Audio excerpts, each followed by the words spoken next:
Hey, Nate. Josh Gross over here with the Orange County Register. 5 years ago, you made this fight happen. You made it out of thin air. You called out George. Could you have imagined that it would lead to something like this, something this big? Was that in your head at all?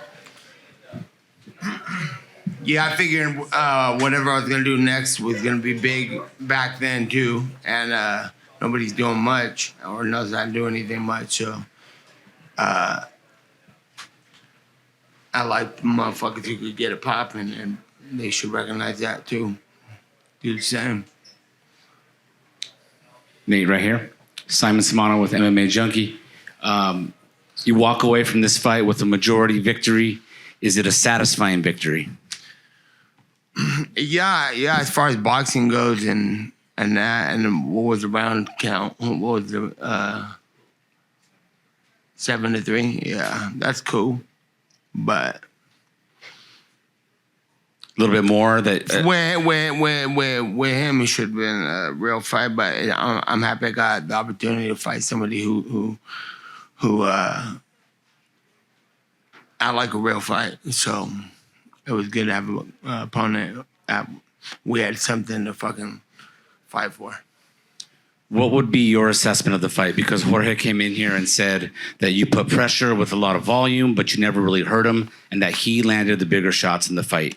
Is that accurate to you, or what do you think of his assessment? I think he threw the harder shots and was trying to kill, but couldn't get no jobs done. I never really got hurt.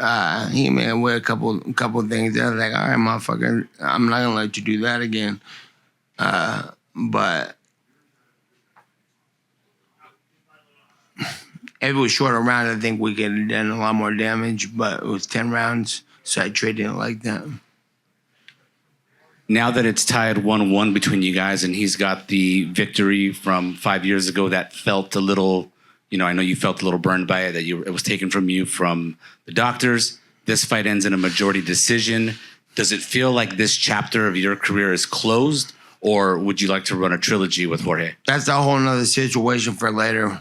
I think we're 1-0 on each other. He got to win in MMA, and I got to fight. I got to win in boxing, so who knows what's going to happen next with him, but at some point, something. And in the ring, you got on the mic, and the very first thing you did was you called out Jake Paul.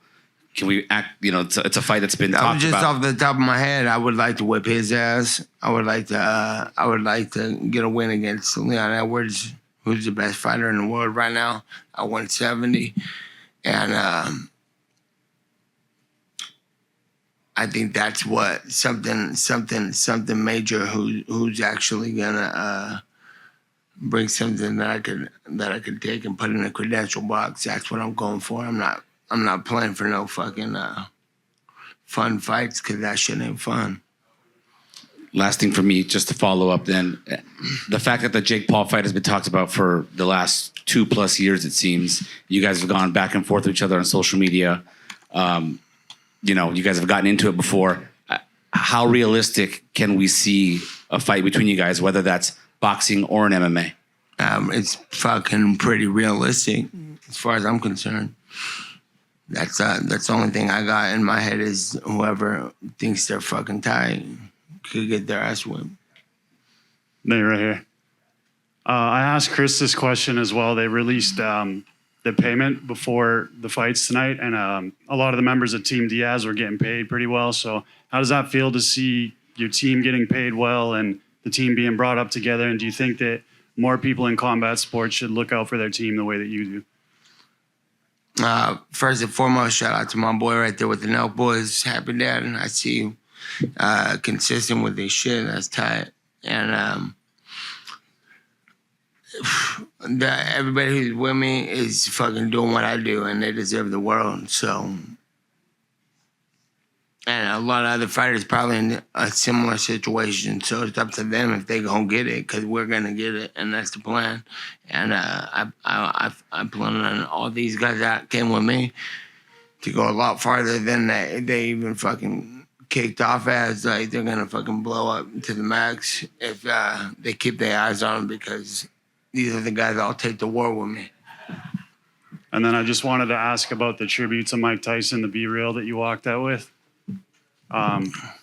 Just what was the thoughts behind it?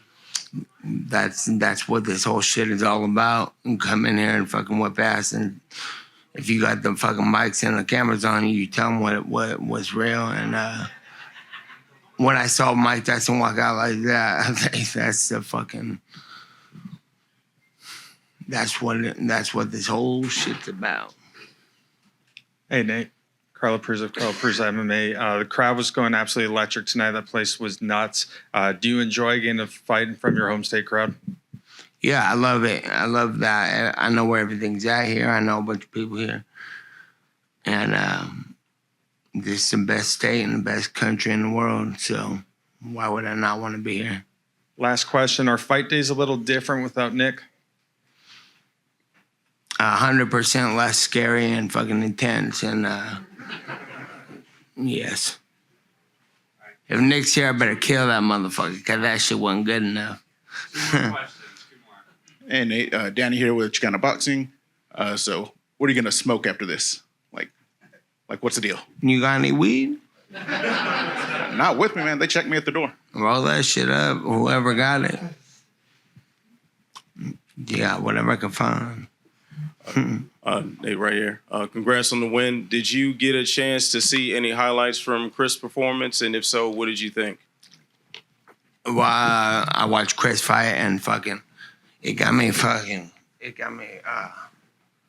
shit got me more fucking confident, pumped up, and warmed up. I knew it would be like that, but you know how it is. Your boy's going to fight. And when he went in there and round one happened, I was like, all right, warm up round. And then I saw stuff start happening. I was like, no way.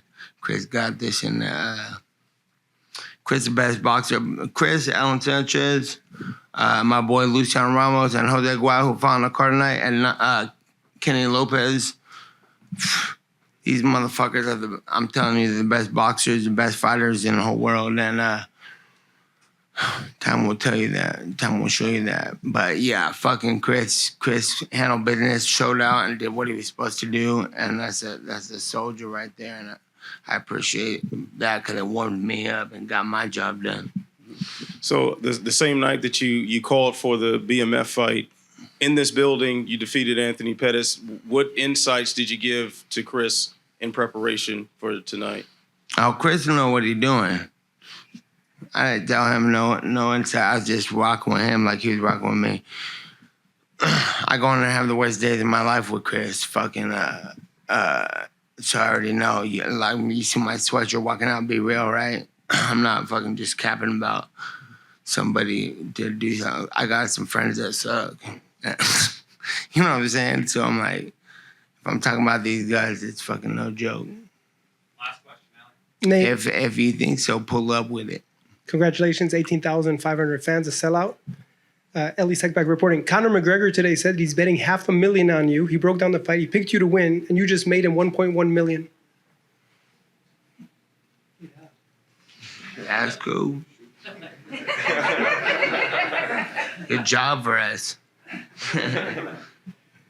Any message to your fans, people who love you and support you? What's next? Love the fans, love the people, love the press for coming out too and doing all this. Fucking big show, big night. Had a good time. Thanks for coming. Love, I appreciate everybody.